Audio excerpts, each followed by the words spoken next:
The Southern Poverty Law Center is the premier, and in fact, in most cases, the only center that is officially designated in the United States to label groups as hate groups.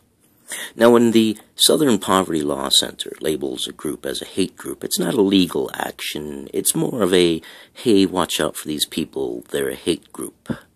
Don't take everything they say, take it with a grain of salt. I'm going to prove that in this video, feminism meets or exceeds the criteria for the Southern Poverty Law Center's criteria for hate group. Boiled down into a nutshell, the criteria is this: a group in which their beliefs attack an entire class of people based upon their immutable characteristics. In other words, in layman terms, the Southern Poverty Law Center designates a hate group as a group that attacks an entire class of people for things that they cannot change. Their skin color, their hair color, their gender, their sexual orientation, etc., etc., etc. Well, how is it then that feminists, in droves, mind you, because there are arguments, of course, from the feminist side and the men's rights side, both of them valid, by the way, that there are single extremists within each respective group. And that is correct. There are, indeed, extremists involved in each side of the group. The problem, feminists, is this: there has not been en masse a group of 100, 200, 300 or more men's rights activists picketing a women's meeting. They don't do that. However, feminists can protest at a men's meeting in which they were addressing legitimate issues that men face, unique issues that are legitimate issues that men face,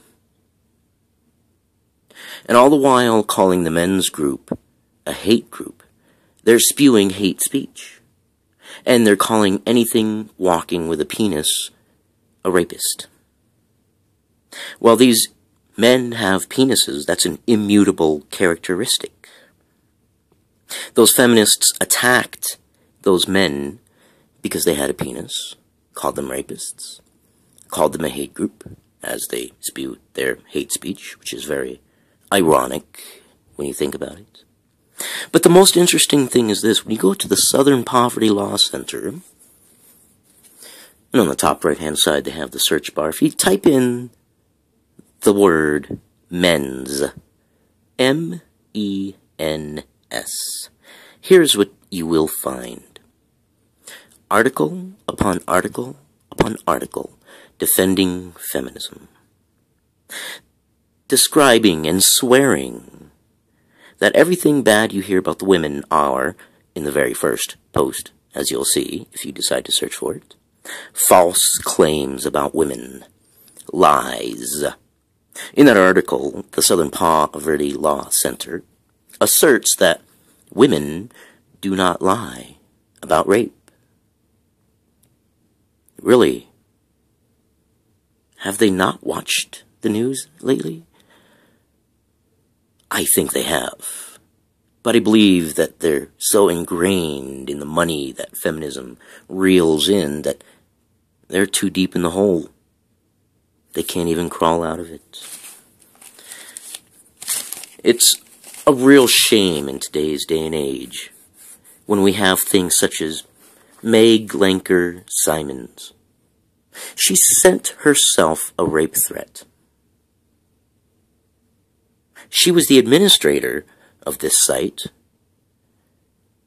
and she sent herself a rape threat, and then she sent a reply blaming the administrators for allowing that rape threat to be posted. But yet she was the administrator, and she tried to sue the school, and she held feminist rallies. But she lied. Or how about Morgan Triplett? She hired a guy off Craigslist. She hired a guy off Craigslist to come over, beat her up, have sex with her, so that way she could cry rape. Was that not a lie? Was that not intentional? The most recent UVA big huge case. Even though she lied, she's still defended. Because she is a upper class. No, women don't lie. Of course women don't lie. They have a vagina. The vagina is this magical protection from everything evil human. When you have a vagina, the evil ingrained things when you're a human just wash away. They drain down your leg like some weird oozing period, just oozing out at birth. So when women are born, they're pure. But boys, we don't have a vagina, so that evil is contained within us. It's toxic. It's toxic masculinity. When will feminism grow up? For that matter, when will the men's rights movement grow up? I'm going to give you a little bit of a hint here, men's rights movement. Here's where you're going to win. Stick to the battlefield of truth, logic, and reason. Do not stray from that battlefield. Stay upon it. Do not go emotional. I know when the men's rights movement first came out, we were backed in a corner. We were a bunch of men who realized, oh my God, we have been being attacked for the last 40 years, systematically and slowly. And now their plan is coming to fruition. Do I sound a little bit weird? Do I sound a little bit conspiracy theory? Well, open your eyes and look around. Look at the penalties for a woman calling false rape. Look how many men get out of prison after serving 10, 15, 20 years of their life in prison, only to have the girl later say, well, I lied.